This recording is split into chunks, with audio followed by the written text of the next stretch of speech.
নমস্কার শ্রোতা বন্ধুরা, আশা করি সবাই ভালো আছো। আমার গল্প বলি শোনো চ্যানেলে সবাইকে স্বাগত। আজ আমি আইসিসি সংকলিতা বই থেকে গিন্নি গল্পটি তোমাদের কাছে পাঠ করে শোনাব।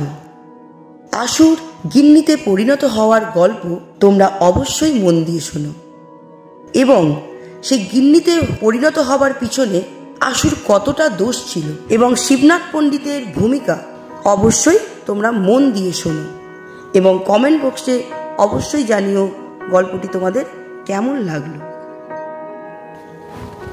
গিন্নি রবীন্দ্রনাথ ঠাকুর। প্রথমেই আমরা রবীন্দ্রনাথ ঠাকুরের লেখক পরিচিতি জেনে নেব। 1861 সালের 7ই মে কলকাতার জোড়াসাঁকোতে এক ব্রাহ্মণ পরিবারে জন্মগ্রহণ করেন। প্রথাগত বিদ্যালয় শিক্ষা তিনি গ্রহণ করেননি। গৃহশিক্ষক রেখে বাড়িতেই তাঁর শিক্ষার ব্যবস্থা করা হয়েছিল। 1874 সালে তত্ত্ববোধিনী পত্রিকায় তাঁর প্রথম কবিতা অভিলাষ প্রকাশিত হয়। 1883 সালে মৃণালিনী দেবীর সঙ্গে তাঁর বিবাহ হয়। 1890 সাল থেকে পূর্ববঙ্গের শিলাইদহের জমিদারি এস্টেটে বসবাস শুরু করেন। 1901 সালে শান্তিনিকেতনে ব্রহ্মচর্যাশ্রম প্রতিষ্ঠা করেন। 1902 সালে মৃণালিনী দেবীর মৃত্যু হয়। 1905 সালে তিনি বঙ্গভঙ্গ বিরোধী আন্দোলনে জড়িয়ে পড়েন। রবীন্দ্রনাথের 52টি কাব্যগ্রন্থ, 38টি নাটক, 13টি উপন্যাস ও 36টি প্রবন্ধ ও অন্যান্য গদ্য সংকলন প্রকাশিত হয়। তাঁর সর্বমোট 95টি ছোট গল্প ও 1915টি গান যথাক্রমে গল্পগুচ্ছ ও গীতবিতান সংকলনের অন্তর্ভুক্ত হয়েছে। তিনি প্রায় 2000 ছবি এঁকেছিলেন। রবীন্দ্রনাথের রচনা বিশ্বের বিভিন্ন ভাষায় অনূদিত হয়েছে। 1913 সালে গীতাঞ্জলি কাব্যগ্রন্থের ইংরেজি অনুবাদের জন্য তিনি সাহিত্যে নোবেল পুরস্কার লাভ করেন। 1941 সালের 7ই আগস্ট রবীন্দ্রনাথ ঠাকুরের মৃত্যু হয়। এবার আসি গল্পটিতে। গিন্নি রবীন্দ্রনাথ ঠাকুর। ছাত্রবৃত্তি ক্লাসে 2-3 শ্রেণী নিচে আমাদের পণ্ডিত ছিলেন শিবনাথ। তাহার গোপ দাড়ি কামানো, চুল ছাঁটা এবং টিকিটি হ্রস্ব। তাহাকে দেখিলেই বালকদের অন্তরাত্মা শুকাইয়া যাইত। প্রাণীদের মধ্যে দেখা যায় যাহাদের হুল আছে তাহাদের দাঁত নাই। আমাদের পণ্ডিত মহাশয়ের 2 একত্রে ছিল। এদিকে কিল, চর, চাপড় চারা গাছের বাগানের উপর শিলা বৃষ্টির মতো অজস্র বর্ষিত হইত। ওদিকে তীব্র বাক্য জ্বালায় প্রাণ বাহির হইয়া যাইত। ইনি আক্ষেপ করিতেন, পুরাকালের মতো গুরু শিষ্যের সম্বন্ধ এখন আর নাই। ছাত্রেরা গুরুকে আর দেবতার মতো ভক্তি করে না। এই বলিয়া আপনার উপেক্ষিত দেব মহিমা বালকদের মস্তকে সবেগে নিক্ষেপ করিতেন এবং মাঝে মাঝে হুঙ্কার দিয়া উঠিতেন। কিন্তু তাহার মধ্যে এত ইতর কথা মিশ্রিত থাকিত যে তাহাকে দেবতার বজ্রনাদের রূপান্তর বলিয়া কাহারও ভ্রম হইতে পারে না। বাপান্ত যদি বজ্রনাদ সাজিয়া তর্জন গর্জন করে, তাহার ক্ষুদ্র বাঙালি মূর্তি কি ধরা পড়ে না? যা হোক, আমাদের স্কুলের এই 3য় শ্রেণী 2য় বিভাগের দেবতাটিকে ইন্দ্র, চন্দ্র, বরুণ অথবা কার্তিক বলিয়া কাহারও ভ্রম হইত না। কেবল একটি দেবতার সহিত তাহার সাদৃশ্য উপলব্ধি করা যাইত। তাহার নাম যোগ এবং এতদিন পরে স্বীকার করিতে দোষ নাই এবং ভয়ও নাই। আমরা মনে মনে কামনা করিতাম উক্ত দেবালয়ে গমন করিতে তিনি যেন আর অধিক বিলম্ব না করেন। কিন্তু এটা বেশ বুঝা গিয়াছিল নরদেবতার মতো বালাই আর নাই। সুরলোকবাসী দেবতাদের উপদ্রব নাই। গাছ হইতে একটা ফুল পাড়িয়া দিলে খুশি হন, না দিলে তাগাদা করিতে আসেন না। আমাদের নরদেবগণ চান অনেক বেশি, এবং আমাদের তিল মাত্র ত্রুটি হইলে চক্ষু দুটো রক্তবর্ণ করিয়া তাড়া করিয়া আসেন। তখন তাহাদিগকে কিছুতেই দেবতার মতো দেখিতে হয় না। বালকদের পীড়ন করিবার জন্য আমাদের শিবনাথ পণ্ডিতের একটি অস্ত্র ছিল। সেটি শুনিতে যৎ সামান্য, কিন্তু প্রকৃতপক্ষে অত্যন্ত নিদারুণ। তিনি ছেলেদের নূতন নামকরণ করিতেন। নাম জিনিসটা যদিচ শব্দ বই আর কিছুই নয়, কিন্তু সাধারণত লোকে আপনার চেয়ে আপনার নামটা বেশি ভালোবাসে। নিজের নাম রাষ্ট্র করিবার জন্য লোকে কি কষ্টই না স্বীকার করে। এমনকি নামটিকে বাঁচাইবার জন্য লোকে আপনি মরিতে কুণ্ঠিত হয় না। এমন নামপ্রিয় মানবের নাম বিকৃত করিয়া দিলে তাহার প্রাণের চেয়ে প্রিয়তর স্থানে আঘাত করা হয়। এমনকি যাহার নাম ভূতনাথ, তাহাকে নলিনীকান্ত বলিলে তাহার অসহ্য বোধ হয়। ইহা হইতে এই তত্ত্ব পাওয়া যায়, মানুষ বস্তুর চেয়ে অবস্তুকে বেশি মূল্যবান জ্ঞান করে। সোনার চেয়ে বাণী, প্রাণের চেয়ে মান এবং আপনার চেয়ে আপনার নামটাকে বড় মনে করে।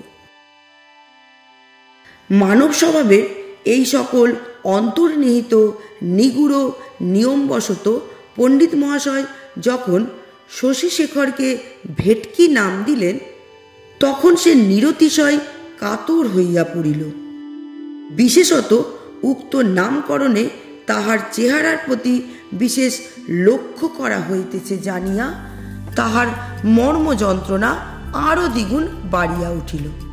অথচ একান্ত শান্তভাবে সমস্ত সহ্য করিয়া চুপ করিয়া বসিয়া থাকিতে হইল।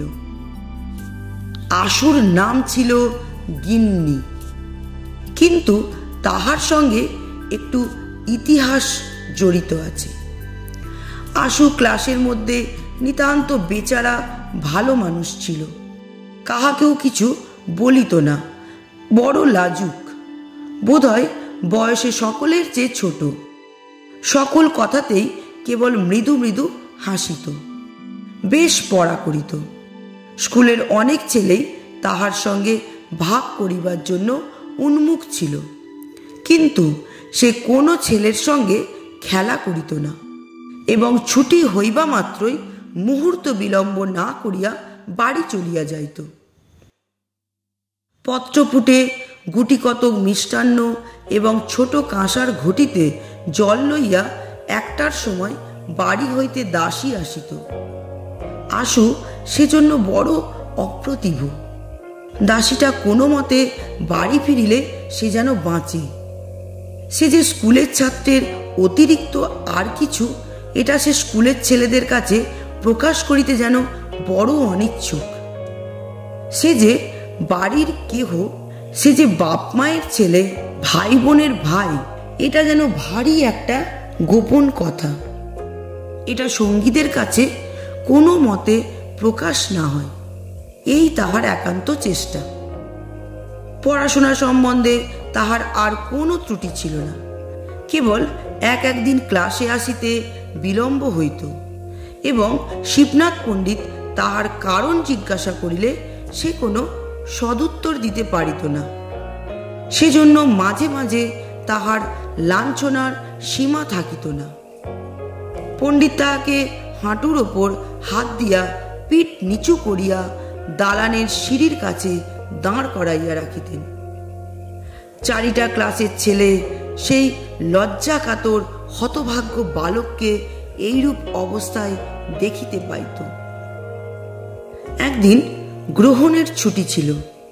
তাহার পরদিন স্কুলে আসিয়া চৌকিতে বসিয়া পণ্ডিত মহাশয় দ্বারের দিকে চাহিয়া দেখিলেন একখানি স্লেট ও মসি চিহ্নিত কাপড়ের থলির মধ্যে পরিবার বইগুলি জড়াইয়া লইয়া অন্য দিনের চেয়ে সংকুচিতভাবে আশু ক্লাসে প্রবেশ করিতেছে। শিবনাথ পণ্ডিত শুষ্ক হাস্য হাসিয়া কহিলেন, এই যে গিন্নি আসছে। তাহার পর পড়া শেষ হইলে ছুটির পূর্বে তিনি সকল ছাত্রদের সম্বোধন করিয়া বলিলেন, শোন, তোরা সব শোন।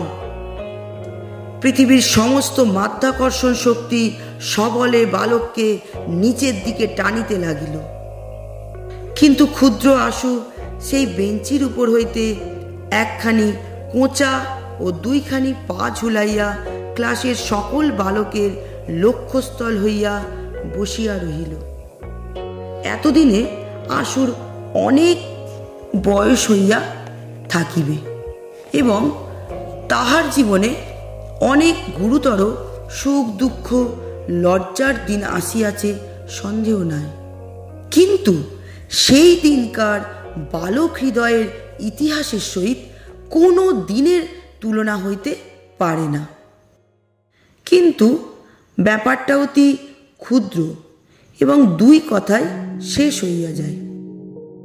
আশুর একটা ছোট বোন আছে, তাহার সমবয়স্ক সঙ্গিনী কিংবা ভগিনী আর কেহ নাই। সুতরাং আশুর সঙ্গে তাহার যত খেলা। একটা গেটওয়ালা লোহার রেলিংয়ের মধ্যে আশুদের বাড়ির গাড়ি বারান্দা। সেদিন মেঘ করিয়া খুব বৃষ্টি হইতেছিল।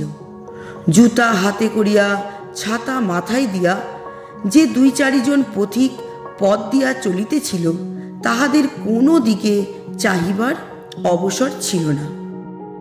সেই মেঘের অন্ধকারে, সেই বৃষ্টি পতনের শব্দে, সেই সমস্ত দিন ছুটিতে গাড়ি বারান্দার সিঁড়িতে বসিয়া আশু তাহার বোনের সঙ্গে খেলা করিতেছিল। সেদিন তাহাদের পুতুলের বিয়ে। তাহারই আয়োজন সম্বন্ধে অত্যন্ত গম্ভীরভাবে ব্যস্ত হইয়া আশু তাহার ভগিনীকে উপদেশ দিতেছিল। এখন তর্ক উঠিল, কাহাকে পুরোহিত করা যায়। বালিকা চট করিয়া ছুটিয়া একজনকে গিয়া জিজ্ঞাসা করিল, হ্যাঁ গা, তুমি আমাদের পুরুত ঠাকুর হবে? আশু পশ্চাৎ ফিরিয়া দেখে শিবনাথ পণ্ডিত ভিজা ছাতা মুড়িয়া অর্ধসিক্ত অবস্থায় তাহাদের গাড়ি বারান্দায় দাঁড়াইয়া আছেন। পথ দিয়া যাইতেছিলেন, বৃষ্টির উপদ্রব হইতে সেখানে আশ্রয় লইয়াছেন। বালিকা তাহাকে পুতুলের পৌরোহিত্যে নিয়োগ করিবার প্রস্তাব করিতেছে। পণ্ডিত মহাশয়কে দেখিয়াই আশু তাহার খেলা এবং ভগিনী সমস্ত ফেলিয়া এক দৌড়ে গৃহের মধ্যে অন্তরিত হইল। তাহার ছুটির দিন সম্পূর্ণ মাটি হইয়া গেল। পরদিন শিবনাথ পণ্ডিত যখন শুষ্ক উপহাসের সহিত এই ঘটনাটি ভূমিকা স্বরূপে উল্লেখ করিয়া সাধারণ সমক্ষে আশুর গিন্নি নামকরণ করিলেন, তখন প্রথমে সে যেমন সকল কথাতেই মৃদুভাবে হাসিয়া থাকে, তেমনি করিয়া হাসিয়া চারিদিকের কৌতুক হাস্যে ঈষৎ যোগ দিতে চেষ্টা করিল। এমন সময় একটা ঘণ্টা বাজিল। অন্য সকল ক্লাস ভাঙিয়া গেল এবং শালপাতায় 2টি মিষ্টান্ন ও ঝকঝকে কাঁসার ঘটিতে জল লইয়া দাসী আসিয়া দ্বারের কাছে দাঁড়াইল। তখন হাসিতে হাসিতে তাহার মুখ কান টকটকে লাল হইয়া উঠিল, ব্যথিত কপালের শিরা ফুলিয়া উঠিল এবং উচ্ছ্বসিত অশ্রুজল আর কিছুতেই বাধা মানিল না। শিবনাথ পণ্ডিত বিশ্রাম গৃহে জলযোগ করিয়া নিশ্চিন্ত মনে তামাক খাইতে লাগিলেন। ছেলেরা পরমাহ্লাদে আশুকে ঘিরিয়া গিন্নি গিন্নি করিয়া চিৎকার করিতে লাগিল। সেই ছুটির দিনের ছোট বোনের সহিত খেলা জীবনের একটি সর্বপ্রধান লজ্জাজনক ভ্রম বলিয়া আশুর কাছে বোধ হইতে লাগিল। পৃথিবীর লোক কোনো কালেও যে সেদিনের কথা ভুলিয়া যাইবে এ তাহার মনে বিশ্বাস হইল না। আশুর গিন্নি হবার গল্প তোমরা এখানে জানলে।